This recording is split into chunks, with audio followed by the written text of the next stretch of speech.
Oi pessoal, eu queria mostrar esse meu novo caderno e ele é assim. Tá bonito a minha câmera, nossa.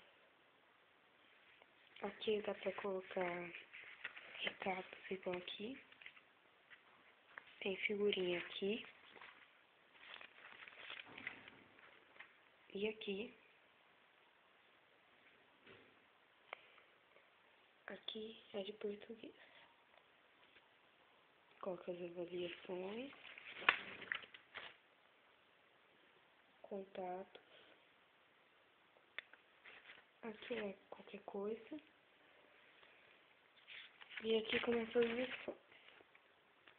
Eu sei que tá horrível a imagem, mas dá pra ver bem que eu já escrevi muita coisa. Aí aqui tem matemática, que é a mesma coisa. Quer ver? Espera aí. Mesma coisa aqui, ó. Professor, a matéria, avaliações, contatos, o que tem que fazer. Aqui mais são. Dizendo assim, até... Isso aqui foi R$16, 12, R$16, não lembro direito. E ele tem 200 folhas e é de 10 matérias.